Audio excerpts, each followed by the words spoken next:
राधे राधे। आज बरथुनी एकादशी व्रत कथा श्रवण करेंगे। ये वैशाख कृष्ण एकादशी भी कहलाती है, तो श्रवण करें। युधिष्ठिर ने पूछा, हे वासुदेव, वैशाख मास के कृष्ण पक्ष में किस नाम की एकादशी होती है? कृपया उसकी महिमा बताइए। भगवान श्री कृष्ण बोले, राजन, वैशाख कृष्ण पक्ष की एकादशी बरथुनी के नाम से प्रसिद्ध है। यह इस लोक और परलोक में भी सौभाग्य प्रदान करने वाली है। बरथुनी के व्रत से सदा सुख में लोग रहते हैं। नृपश्रेष्ठ, घोड़े के दान से हाथी का दान श्रेष्ठ है। भूमि दान उससे भी बड़ा दान है। भूमि दान से अधिक महत्व तिल दान का है, और तिल दान से बढ़कर स्वर्ण दान, और स्वर्ण दान से बढ़कर अन्न दान है, क्योंकि देवता, पितर और मनुष्यों को अन्न से ही तृप्ति होती है। विद्वान पुरुषों ने कन्यादान को भी इस दान के ही समान बताया है। कन्यादान के तुल्य ही गाय का दान है। यह साक्षात भगवान का कथन है।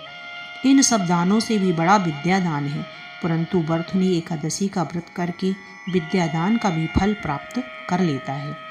जो लोग पाप से मोहित होकर कन्या के धन से जीविका चलाते हैं, वे पुण्य का क्षय होने पर यातना नामक नरक में जाते हैं। अतः सर्वथा प्रयत्न करके कन्या के धन से बचना चाहिए, उसे अपने काम में नहीं लाना चाहिए। जो अपनी शक्ति के अनुसार अपनी कन्या को आभूषण से विभूषित करके पवित्र भाव से कन्या का दान करता है, उसके पुण्य की संख्या बताने में चित्रगुप्त भी असमर्थ हैं। बरथुनी एकादशी करके भी मनुष्य उसी के समान फल प्राप्त करता है। राजन, रात को जागरण करके जो भगवान मधुसूदन का पूजन करते हैं, वे सब पापों से मुक्त हो परम गति को प्राप्त होते हैं।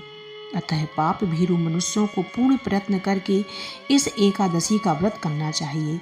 यमराज से डरने वाला मनुष्य अवश्य बरथुनी एकादशी का व्रत करे। राजन, इसके पढ़ने और सुनने से सहस गोदान का फल मिलता है, और मनुष्य सब पापों से मुक्त होकर विष्णु लोक में प्रतिष्ठित होता है। राजन, रात को जागरण करके जो भगवान मधुसूदन का पूजन करते हैं, वे सब पापों से मुक्त हो परम गति को प्राप्त होते हैं। अतः पाप भीरु मनुष्यों को पूर्ण प्रयत्न करके इस एकादशी का व्रत करना चाहिए। यमराज से डरने वाला मनुष्य अवश्य बरथुनी एकादशी का व्रत करें। राजन, इसके पढ़ने और सुनने से सहस गोदान का फल मिलता है, और मनुष्य सब पापों से मुक्त होकर विष्णु लोक में प्रतिष्ठित होता है। बोलो राधे राधे, बोलो भगवान विष्णु की जय, बोलो बरथुनी एकादशी की जय।